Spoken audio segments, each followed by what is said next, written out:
बिहारी वाजपेयी के बारे में। अटल जी एक थॉट थे, एक स्कूल थे, और मेरा सौभाग्य है कि एक कवि के रूप में, एक सामान्य व्यक्ति के रूप में मैं उनके स्नेह का बहुत भाजन रहा। उस समय मुझे अभ्यास नहीं था, पता नहीं था कि प्रधानमंत्री के साथ बात करने की क्या गरिमा होती है, या क्या बोलना चाहिए क्या नहीं बोलना चाहिए। इसका तो खैर अभ्यास अब भी नहीं है, तब बिल्कुल भी नहीं था।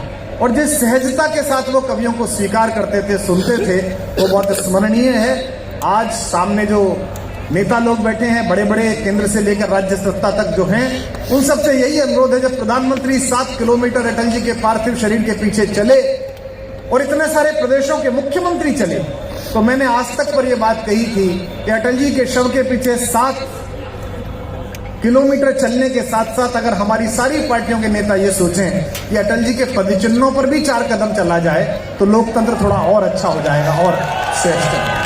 क्योंकि अक्सर चुनावों से पहले बाद में जिस तरह की भाषा राजनीति इस्तेमाल करती है, मुझे लगता है कि अटल जी आज शरीर में होते तो दुखी इस बात को देखकर जरूर होते। मैं जो भाषा सुनता हूं दोनों तरफ के पक्षों की, वो बिल्कुल भी ऐसी नहीं है जैसा उन्होंने सिखाया।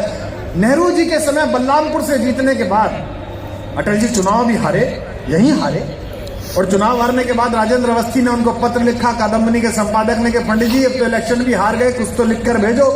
तो अपनी हार पर ही कविता लिखकर भेज दी। चौराहे पर खिंचता चीर, प्यादे से पिट गया वजीर, ये सब लिखकर भेज दिया। तो अपने मान अपमान को भी आनंद का पर्व मना लेने का जो कौशल था, वो अटल जी में था।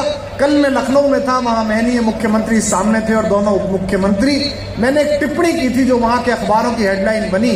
आज देश के एक यशस्वी मंत्री यहां पर बैठे हैं, कृषि मंत्री, मेरे आदरणीय हैं, बड़े भाई हैं, स्नेह देते हैं। इसके अतिरिक्त मुझे सार्वजनिक रूप से उनके विषय में ये कहना नहीं चाहिए था, पर लोभ संवरण नहीं कर पा रहा। देश के कृषि आंदोलन के समय अगर कोई और मंत्री होता तो निश्चित रूप से कृषि आंदोलन की दिशा बिगड़ सकती थी। चंबल का पानी होने के बाद, राजपूत होने के बाद और सत्ता में होने के बाद तो जो संयम आपने रखा आदरणीय कृषि मंत्री जी, उसके लिए मैं पूरे देश के नागरिकों की ओर से आपका आभार व्यक्त करता हूं। अन्यथा बातचीत में दोनों पक्षों की ओर से, दूसरे पक्ष की ओर से प्रोवोक करने में कोई कमी नहीं थी। आपका खाना नहीं खाएंगे, यहां नहीं बैठेंगे, ऐसे नहीं करेंगे। गुस्सा था, क्षोभ था, लेकिन कृषि मंत्री ने घर के बड़े की तरह उनके सारे गुस्से को पिया। और दोस्तों, पूजित होने का अधिकार उसी महादेव को मिल सकता है जो किसी भी प्रकार के विष को अपने कंठ में रखकर ले जाए, दूसरों तक ना पहुंचाए। अटल जी ने यही सिखाया कि कोई कुछ भी